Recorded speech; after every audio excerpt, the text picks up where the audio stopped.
Bon, salut à tous, nouvelle semaine, nouvelle vidéo. Donc cette semaine dans la vidéo, on va épandre tout ce qui est fumier sur prairie. Donc je vais vous expliquer pourquoi j'en mets, à quoi ça sert et pourquoi j'ai attendu le printemps pour mettre tout ça. Ensuite, transport de bois, évidemment avec la semis et évidemment une semis enterrée qu'il a fallu tirer avec le 6910. Heureusement qu'il était là, c'était de nuit avec orage, vous allez voir un peu tout ça, c'était vraiment le chantier plus que galère. Donc on perd pas plus de temps, on s'y colle et on va aussi vendre des brebis parce qu'il y en a trop. Allez go!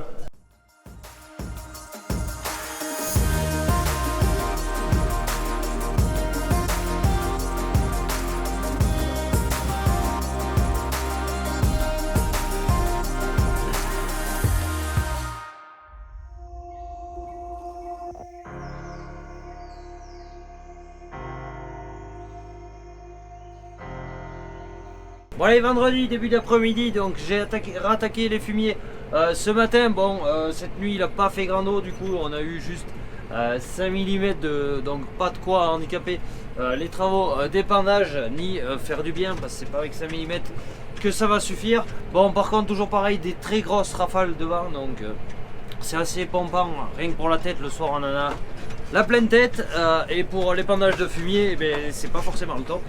Parfois, tout à coup, le fumier il se décale, donc c'est pas de tirer en ligne droite, on essaie de s'adapter un peu au vent pour essayer de le mettre dans les parcelles le plus régulier possible. Bon, c'est pas toujours évident.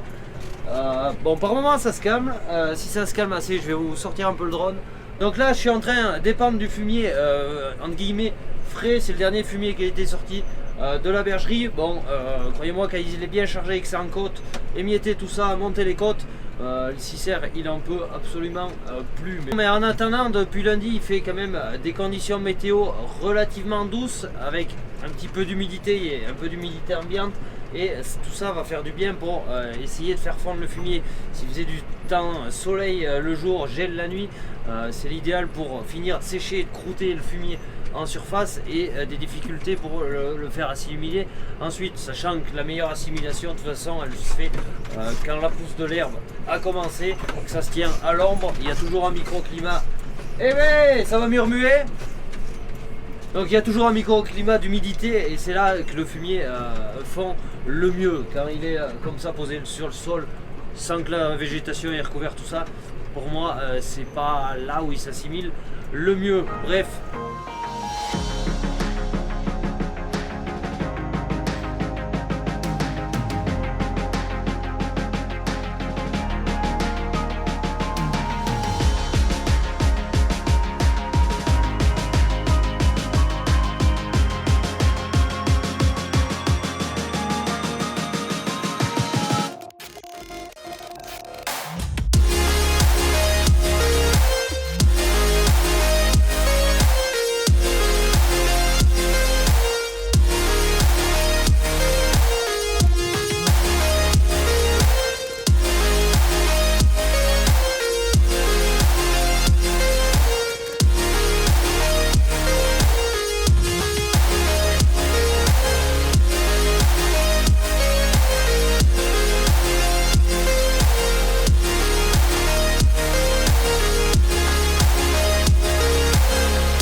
Bon allez, je suis descendu du tracteur 2 minutes pour vous montrer un peu la parcelle. Donc ici, très frais qui avait subi gros de sécheresse.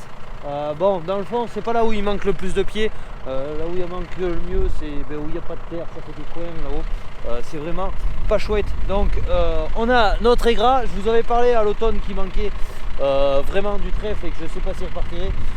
Bon, sortie d'hiver, même constat, du trèfle on en voit point. Donc on va voir, mais je me fais pas d'illusions, à mon avis. Le trèfle c'est foutu, c'est mort. Bon, on voit que les vers de terre ont travaillé.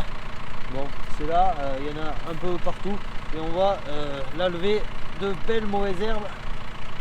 Ici des mauvaises herbes avec pivot, donc ces herbes vont concurrencer un petit peu le régras, même si le régras est pas mal agressif.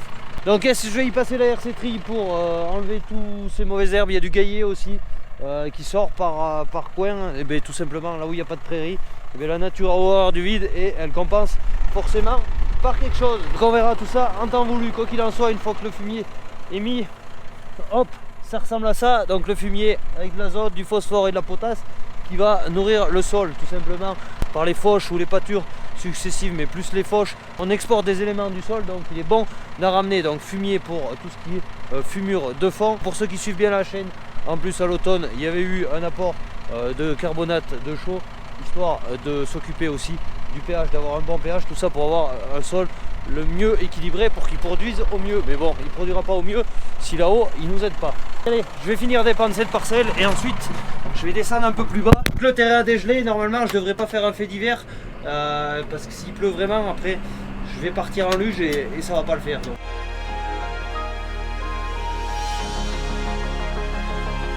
Bon, comme vous pouvez voir le système, quand il est en plein épandage et que ça monte, sur puissance et tout est à bloc et il tombe en régime. Là je monte à 8 km/h et encore ça dépend comment j'y envoie au niveau du tapis. Bon, quoi qu'il en soit, le tapis, j'essaie pas non plus l'ouvrir trop gros parce que c'est du fumier frais et il y a vraiment du boulot pour les mietter, parce qu'il faut savoir tous les gros tas qu'on retrouve sur les parcelles, c'est des tas qui vont mettre vraiment du temps à disparaître et le but c'est de faire une qualité d'épandage quand même correcte. Donc il n'y a pas de DPA là-dessus. J'ai envie de dire que je m'en fous un peu parce que tout simplement moi je gère mes apports selon le sous-sol, vu que je sais comment il est.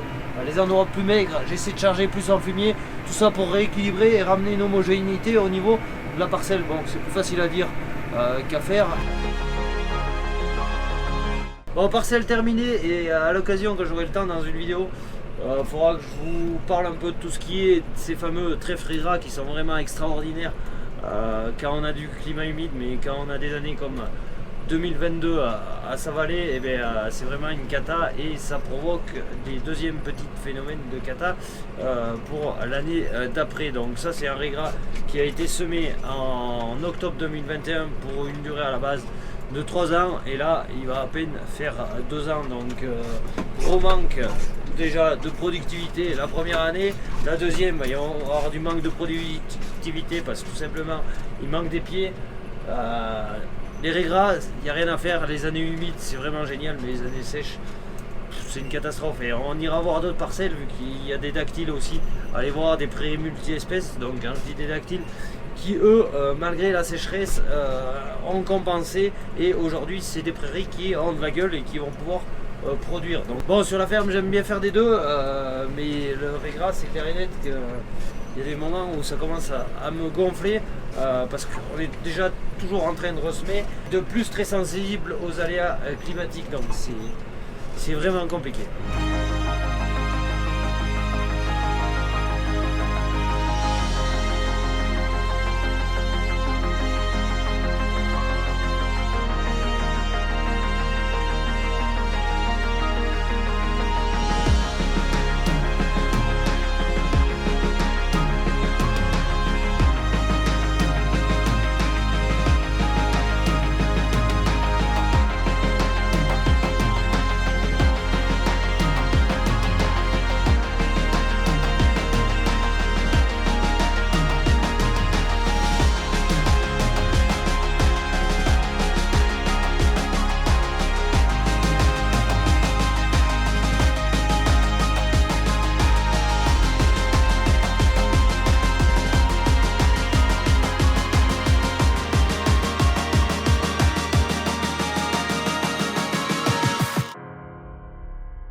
Bon, allez, on va essayer de reprendre le fil de la vidéo. Donc on se retrouve quelques jours après, on est jeudi 16 mars. Donc les travaux d'épandage que vous avez pu voir, les vues de drone et tout, ça a été fait semaine dernière, vu qu'au niveau de la vidéo ça aurait été trop chargé. J'ai décidé de la couper et de plus ça fera une vidéo groupée à peu près sur le fumier. Donc cette parcelle ici a été épandue samedi dans des conditions abominables, et il pleuvait à tous les voyages. Bon, là-bas dans le fond c'était limite si l'épandeur poussait pas le tracteur, et limite de larder les parcelles. Je sais pas si vous le voyez là que ça monte, ça commençait à tout simplement patiner. Donc les apports de fumier aujourd'hui sont terminés. J'ai plus de fumier en stock à épandre, mis à part celui en bergerie, et à peu près il manque juste une petite dizaine d'hectares à épandre, qui sont des pâtures que je fais pâturer aux bêtes et des parcelles de fauche. Donc on va attendre de sortir le fumier pour continuer les épandages. Bon, au grand regret de ne pas vous avoir fait de prise de vue au drone du chargement, parce que cette année c'est la première année que ça se passe comme je veux et comme j'avais prévu. Donc le Newland il reste attelé à la distilleuse pailleuse en bâtiment, le 6910 qui charge les épandeurs, le 6R qui épand. Donc vu qu'en plus j'ai pas fait forcément tout le temps des journées complètes, donc ça m'évitait d'atteler, d'ételer, le matériel était prêt à l'emploi, et ça me gagnait énormément de temps pour les chantiers. C'est dans ces travaux que les 3 tracteurs se justifient pleinement, et je m'y retrouve en temps gagné. Du coup vous avez vu en début de vidéo un trèfle gras qui était quand même plutôt clair, avec une productivité pour cette année qui risque d'être compromise. Ici on est sur une prairie qui normalement va se casser là à l'automne. Donc un mélange de dactyle, fétuque, il y avait du régras, du trèfle et tout. Bon, du trèfle il en reste là. On voit, et vous pouvez voir que la prairie a une autre allure que celle-là que vous avez pu voir en début de vidéo. C'est beaucoup plus épais, ça a moins souffert de la sécheresse, de plus il y avait eu quelques orages en plus.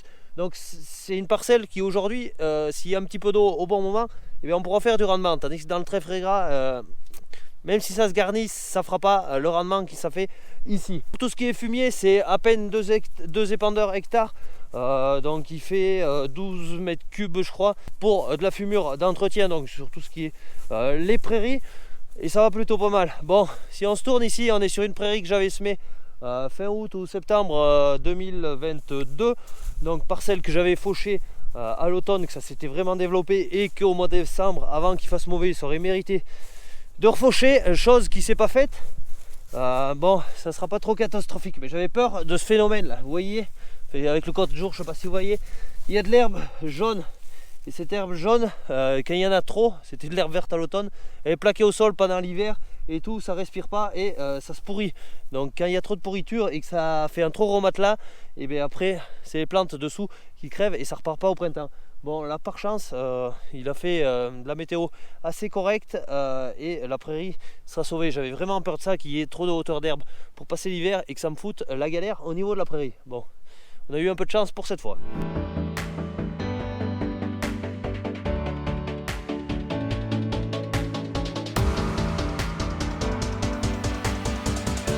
Du coup les printemps ils commencent toujours pareil, c'est la fumure d'apport pour fertiliser le sol. Ensuite là, maintenant il faut se dépêcher. Bon, il gèle encore les nuits, et il y avait moins de 3 ce matin. C'est passage d'hercétrie pour enlever tout ce qui est top, enlever justement dans ces vieilles prairies quand il y a la présence de mauvaises herbes et ou de mousse, de passer un coup grosso modo de scarification pour faire aérer la prairie et que les bonnes plantes restent. Mais ça je vous l'avais déjà expliqué, mais on le verra quand je passerai tout ce qui est tri. Bon, là pour le moment elle est prise, normalement je vais y enquiller sans tarder à passer les trilles, et après il faut se dépêcher à commencer de faire le premier apport d'azote pour vraiment donner le coup de boost, le coup de démarrage, parce qu'on voit que la végétation elle commence à démarrer. Bon là aujourd'hui ou hier on a passé le stade des 200 degrés, donc il est temps de mettre l'azote et sur prairie et sur les parcelles de céréales. Bon, on va pas atteler 56 000 fois le matériel. Une fois que ça va être attelé, on va passer pour faire tout ça.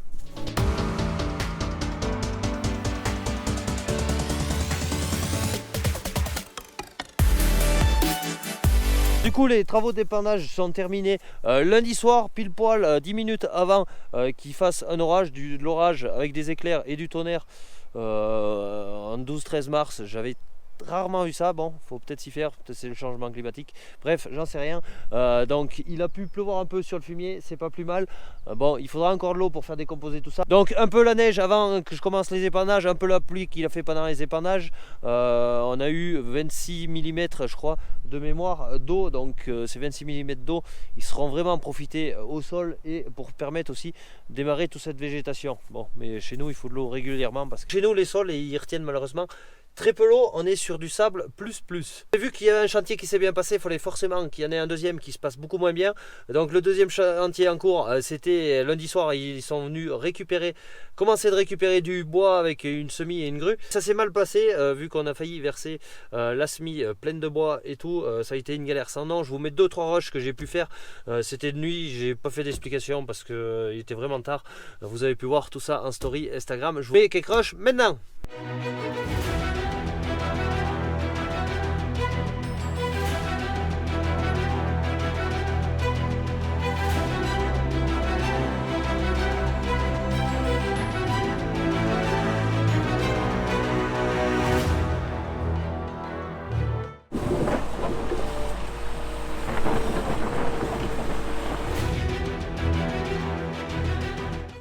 Bon, du coup, au bout d'une heure de chantier, on a réussi à dégager la semis.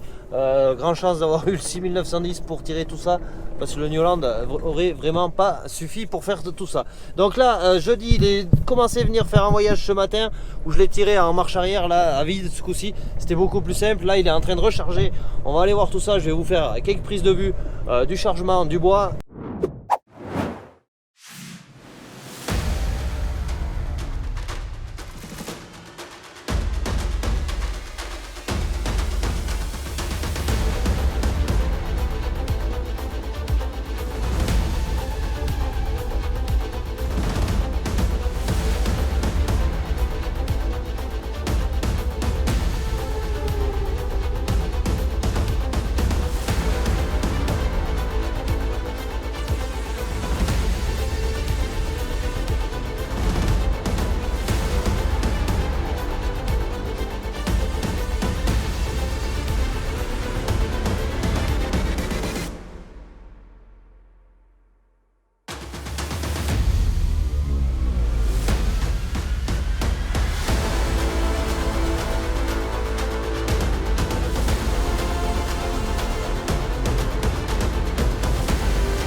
Allez, vous avez pu voir le chargement du bois. Bon, certains vont se dire le camion est pas plein. Ben, tout simplement, il y a des limitations en poids. S'il charge plus, ça fait pas, il dépasse le tonnage requis. Je ne parlerai pas de poids sur la chaîne pour pas mettre en porte-à-faux des réglementations ou autres, parce que je suis pas assez à même pour vous l'expliquer. Et d'une, grosso modo, il y a 14 tonnes.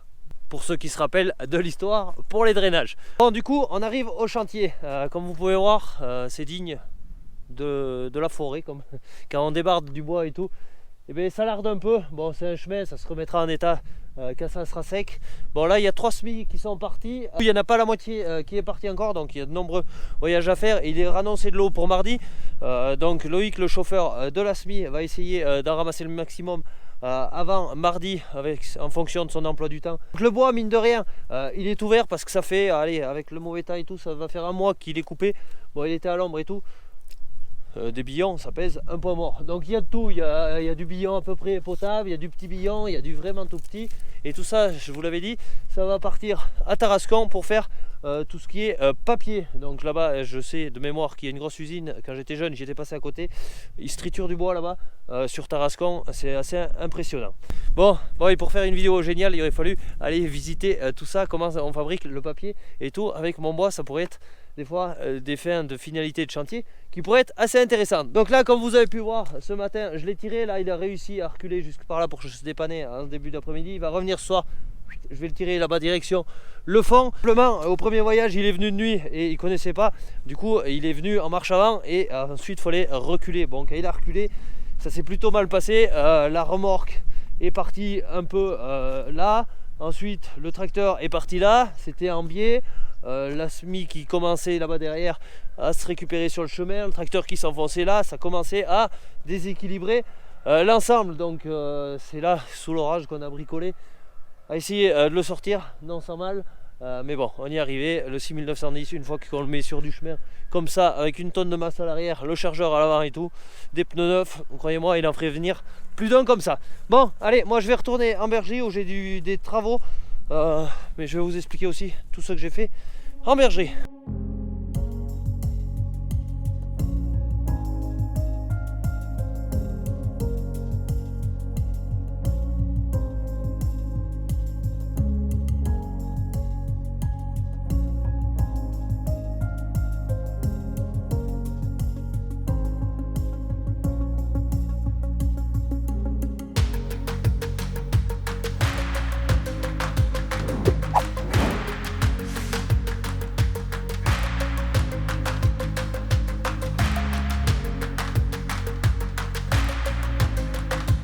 Bon, retour au bâtiment avec imprévu, défaillance au niveau de l'abreuvoir de là-bas, donc il était en train de couler, ça a inondé toute cette partie là. Bon, par chance c'est pas au fond. J'en ai profité pour atteler la benne, tant pis j'avais lavé le godet et tout. On va nettoyer ça pour que les brebis puissent se coucher dans un endroit sain, parce que si elles piétinent là dans l'humidité, je vous explique pas les problèmes de pied. Donc je vais enlever ça, il n'y en a pas beaucoup mais il faut le faire, le temps de mettre le matériel en route. Ça va pas prendre l'avance, allez on s'y colle.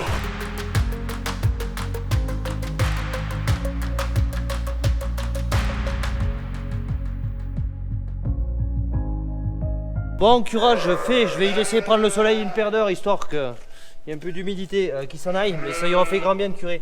Bon, il faut savoir que ça fait quelques jours, gros problème d'eau dans le bâtiment. Il y a 2 jours, j'ai évité une grosse fuite pendant la nuit. Tout simplement, pareil, j'avais un abreuvoir qui est resté coincé. Celui-là, aujourd'hui, reste coincé. Bon, c'est pas forcément de ma faute. Donc, il faut savoir qu'il y a des travaux dans le village qui refont le réseau d'eau. Ils branchent, ils rebranchent, ils utilisent du petit sable fin. Et je ne l'ai pas fait exprès, je ne suis pas allé en chercher exprès. Regardez ce que je viens de trouver. Bon, ça ne se verra pas à la caméra.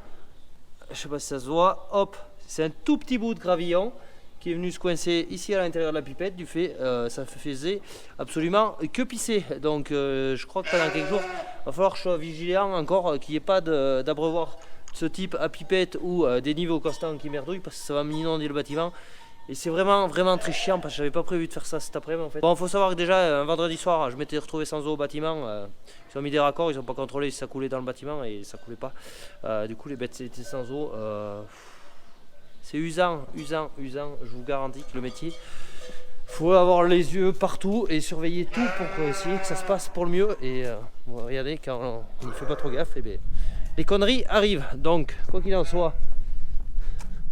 Ça jute bien là, j'ai gagné de laver la benne encore. On va aller voir les jus. C'est magnifique. Voilà.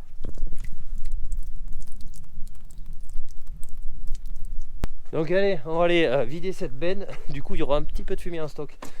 Blague à part. Laver la benne et ensuite je vais passer à ce qui était prévu.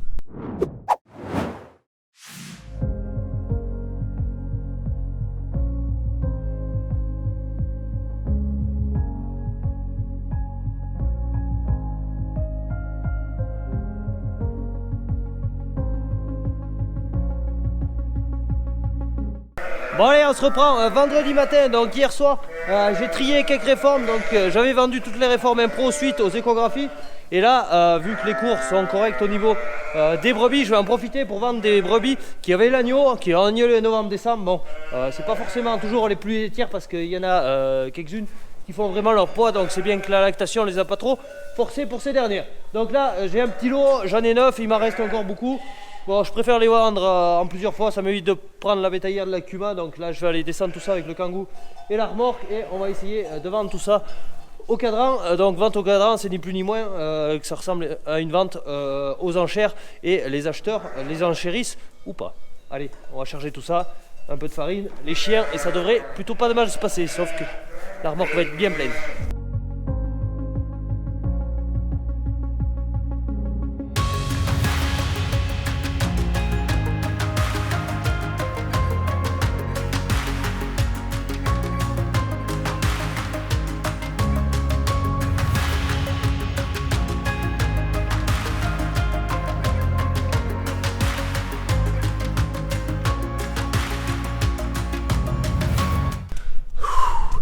Bon, hier elles m'ont donné du fil à retordre pour arriver à l'étrier, mais là pour les charger, infernal. Donc elles veulent pas venir au fond là, puis elles font leur poids, croyez-moi. Ça met en forme de bon matin. Allez, on va aller livrer ça et vendre tout ça de bon cœur.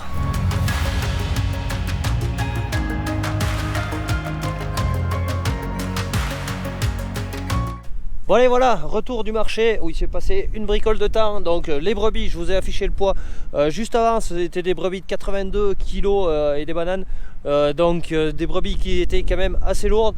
Bon, j'ai réussi à les valoriser tant bien que mal, c'est clair et net qu'il manquait un acheteur, donc ça m'a pas facilité la tâche. Mais bon, ces brebis sont vendues, ça fera un petit peu de place en bergerie, il y en a d'autres à vendre. Je vais essayer de les vendre tout simplement avant l'agnelage, parce qu'à l'agnelage, vu qu'il va y avoir du monde en agneau, va falloir toute la place possible en bergerie pour préserver place pour les agneaux et les brebis des agneaux. Donc voilà, on va rester là pour cette vidéo. Comme vous voyez derrière moi, je suis dans les parcelles de céréales. Tout ça c'est au programme de la semaine prochaine. Donc si vous n'êtes pas abonné, n'hésitez pas à vous abonner, liker, commenter, partager. Moi je vous donne rendez-vous pour une prochaine vidéo. À très vite, ciao, bye bye.